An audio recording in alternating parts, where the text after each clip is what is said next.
Hey friends, Soup here with another interesting build order. Now, before we begin, I just want to go over a mechanic in AOM that I think many are unaware of, and it relates to the God Power Great Hunt and the way it interacts with animals. So, many of you probably know that animals have a radius that they will stay in and not leave. So, for example, as you can see here, I try to lure the boar on the TC, but instead it resets its HP and goes back to where it started. There is actually a way for Odin to get this boar on the TC through a smart use of Great Hunt. So here I lure the boar as close to the TC as I can, and then I Great Hunt on it. I use my God Power Great Hunt on it. And what then happens is a new boar spawns, and this new boar has a new radius separate from the old one, which means that I can now lure it onto my TC. Obviously, this is a great thing on water maps as it saves you 100 resources on an ox cart, which you can then use on other things instead, like a dock and fishing ships. You really need resources on water. But there is, I wanted to show you a clever way that you can also use it on regular land maps to get a really sick early advance time as Odin, and we're using Blue Lagoon here as an example.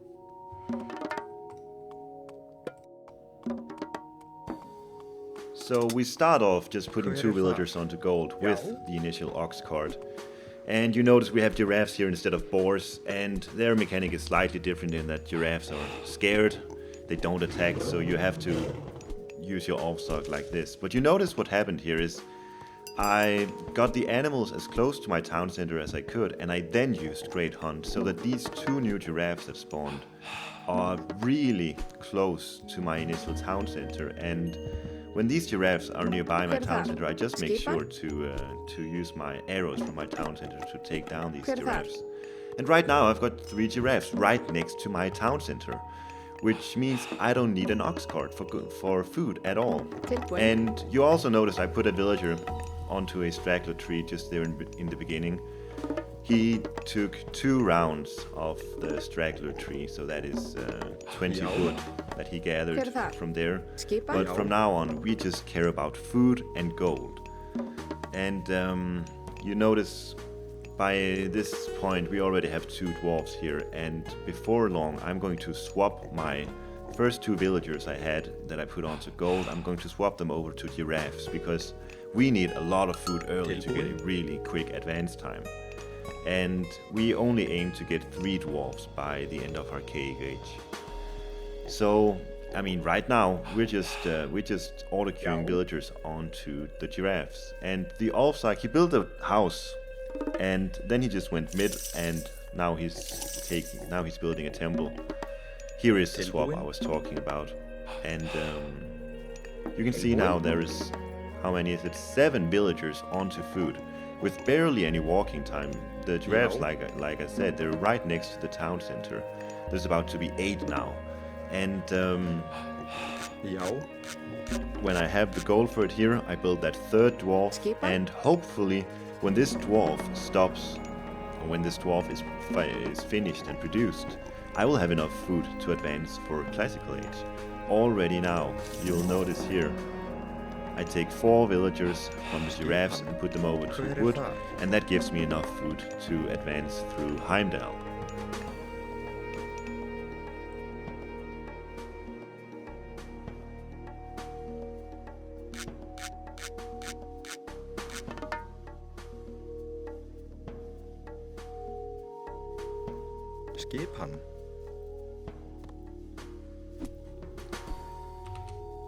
Right here I just take my Olfsark back and get that last giraffe on the town center as well, and I auto-queue hearses, of course. And you look at my villager distribution, there is 4 on wood, 4 on food, and 3 on gold. When I hit Classical Age, it's going to be rough because there's so many things I need to take care of. I need 2 new ox carts, which both cost 100 resources. I need a barracks, and I need to start producing units from that barracks, and there's a lot of microing involved in this. So, first thing, I get a new dwarf here, and I already built a barracks, as you can see as well. With my Olfsark I built more houses. It's always good to get your houses in your home base. But after this dwarf is produced, I'm going to build that second ox cart, because I need an ox cart for wood, and before long I'm going to need one for food as well, because my giraffe is about to be expired here. So instead of doing extractor trees now, I get that ox cart out. It is a bit inefficient to do the extractor trees because there is somewhat more walking time than if you have your ox cart right nearby a forest. But you see, this is like 356 into the game. I already destroyed a tower here. A lot of, like most opponents won't even have clicked advance at this point yet. So really strong stuff. I should start producing raiding cavalry from my barracks pretty soon, and I can also start considering maybe stopping Hersa production. I can get out throwing axemen or offsacks instead. You don't want too many Hersas, but what I do here is I swap my hunters, my giraffe gatherers, and I put them over to a new food source. And I make sure to get a new ox cart for them as well.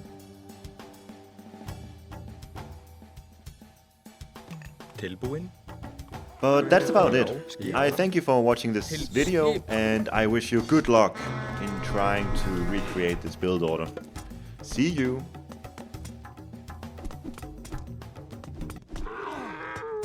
skipan